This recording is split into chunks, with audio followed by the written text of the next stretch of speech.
everyone, welcome to Shibra Easy Learning. In the last lecture, we have seen exercise 6.3 that was completely based on mode. Right? In today's lecture, we are going to see our next topic, that is presentation of data. Right? Till date, we have completed 3 topics of this chapter, that was mean, median and mode. On that basis, we have completed 3 exercises, that was 6.1, 6.2 and 6.3. So today's topic, we shall start today's topic. Presentation of data. What is presentation of data? We present our data in various types. There are different types of ways to present our data. Right? Now data presentation, first is tabulation, next is pictorial presentation, and next is graphical method. What is tabulation? Tabulation is in the form of table. So in one, columns and rows, right? Columns and rows. In the rows we mention the main headings and columns. We write the different numbers of different ranges of the data. That is tabulation, that we form in the block, and block we make rows and columns, right? Now in the tabulation there are groups and ungroup. Group and ungroup we have seen in the further mean, median and mode also. In the group form, that class mark was in the continuous form, and the ungroup form, the class mark was in an uncontinuous form. That is continuous in the sense 1 to 2, 2 to 3, 3 to 4, 4 to 5. That is the upper limit of the first class mark will be the lower limit of the succeeding class mark. Right? In the similar way, ungroup is what? There is no continuous form in the class mark. That will be 1 to 2, 3 to 4, 5 to 6, 7 to 8. There is no continuity in the class mark. That is the upper limit of the preceding and the upper limit of the preceding and the lower limit of the succeeding are not the same. That is the group and the ungroup. Next is pictorial representation. What is pictorial representation? Pictorial representation is the pie diagram and the bar diagram. Pie diagram, that is we form in the circle. Pie means the circle. Right? We form a circle and we divide it into the different parts using protector or the D. Right? D or the protector. That is our pie diagram. Pie diagram is in the form of 360 degree. As it is in the circle, we use the 360 degree. Right? We will see pie diagram in the further exercise. Next is bar diagram. Bar diagram is nothing but while using the graph, in the graph you form the diagrams, right? Different waves. These are the diagram, means there is no continuity in this. There is a space between it, right? That is the bar diagram. What is next? Next is graphical method. Now graphical method is divided into 3 types, that is line graph, histogram and frequency polygon. Line graph and frequency polygon, these are both similar. There is no change in the line graph and the frequency polygon, right? And next is histogram. Histogram is similar as the bar diagram, but what is there? There will be the continuity in the diagram, right? There will be no space between the diagram. This is histogram, that is line graph, and frequency polygon are the same. Today we are going to learn histogram, right? Today we are going to see histogram in this lecture. Now our next topic, that was histogram.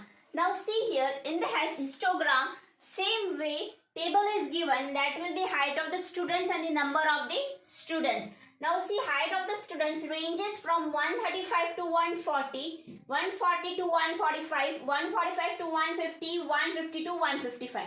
These are the ranges of the height of the students, and the number of students who have this many of the heights are given here. That is 4 students have 135 to 140 height, right? 12, 16 and 8. Now see here, while plotting the histogram is plotted on the graph paper, right? In the graph paper, you have to draw a line. You have to leave one block from both sides, this side and this side. That is the side and the bottom. You have to leave one line, or that is the one block completely. After that, you have to plot a line. That will be y-axis, and this will be the x-axis, right? After that, the point where the x-axis and the y-axis meet, that is the origin point. On that point, you have to mention 0, right? This is the 0 point. That is the O point for the origin, or you can write 0 for the That will be from here. You have to start the marking. Right? Now see here. What is this? This is a zigzag line, or this will be the ring mark. Ring mark is used when there is no preceding observation. Right? When there is no preceding observation, at that time we use the ring mark. Now see here. Number of students I have plotted on the y-axis, and the height of the students I am going to plot it on the x-axis. Now see here, number of students starting from 135. So 135. Next is 140, 145, 150 and 155. Now see here student, when you leave one block from the upper on the y-axis, similarly you have to leave one block in the x-axis. You can't leave two blocks here and one block here. When you're leaving the blocks, right, at that time you have to leave one block here and one block here. And you have to start the marking. Now, see 135 to 140, how many students are there? There are 4 students.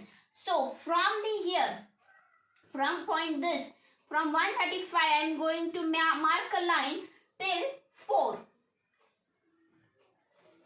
Right? What is next? That will be 12. So, I am going to increase this line till 12 and again down. Right? What is next? 16. 16. For 16, again go up and again down. Next is 8.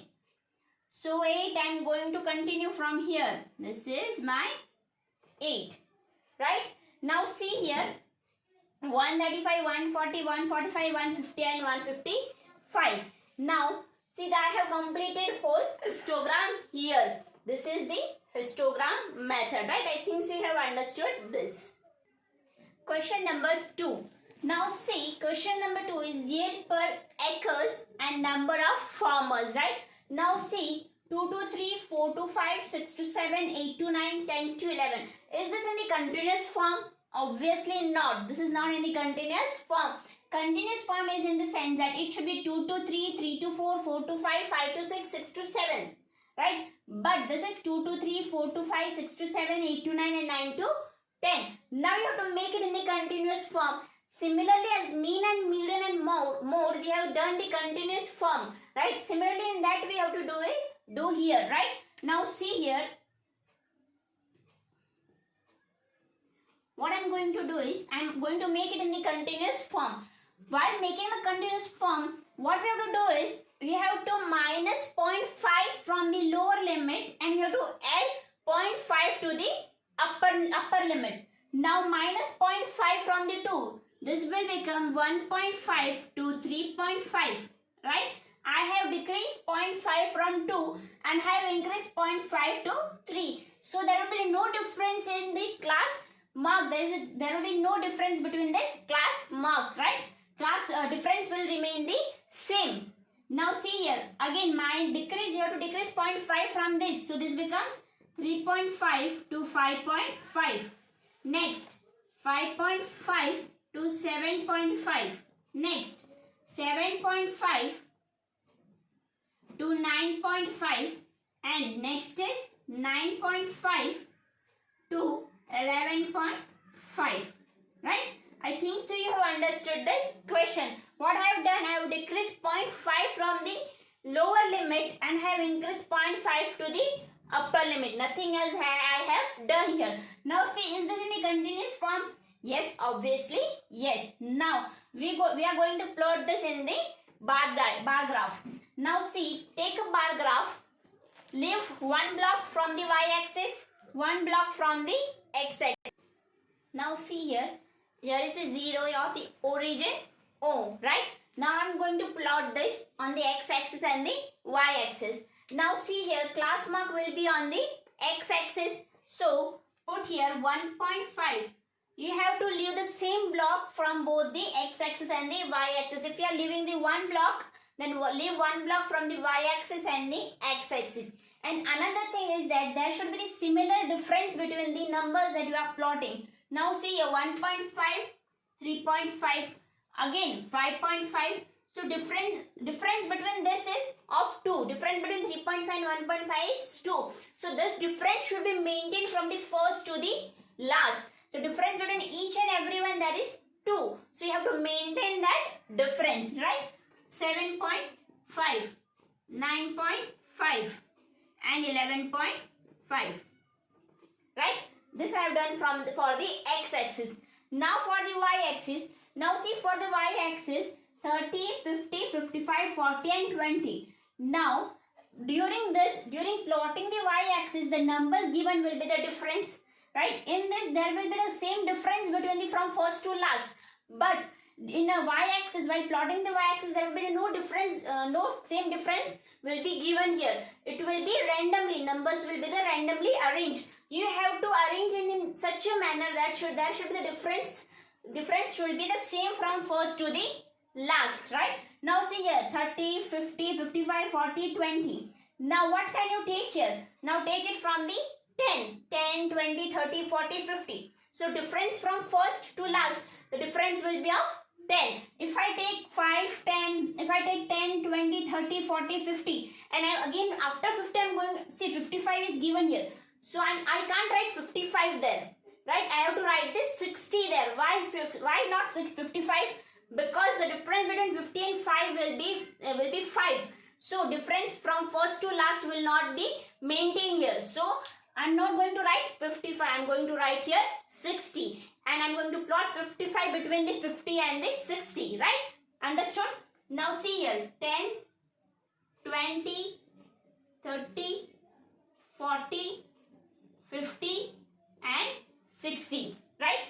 Now for 55 I'm going to plot between 50 and 60, right? See, the difference from first to the last is same, maintain the same. There is a difference of 10 from top to the bottom, and there is difference of 2 from in the x-axis from the first to the last, right? Now see here, I'm going to plot it. Now 2 to 3, that is for 1.5 to 3.5, the frequency is 30, right? Now I'm going to start from here to 30, right? Next is 50. Increase this line to 50 and again come down. Next 55. Increase this between 50 and 60. It should be on between 50 and 60. So that will be my 55. Next 40. Yes, and next is 20. So I am going to start from here. 20. This is done. I have marked the histogram here. Now see, if the question is asked on this basis, which is the highest yield per acre for the farmer, then it will be 5.5 to the 7.5, because highest is the 55. Number of farmers have higher yield per acre will be 5.5 to the 7.5. Drawing the histogram, it will be very easy to mark the higher range and the lower range. You can mark even the growth, how much growth have been done in this year, right? I think so you have understood this clearly. If you have any doubt, please write me in the comment. Thank you for watching my video. Bye.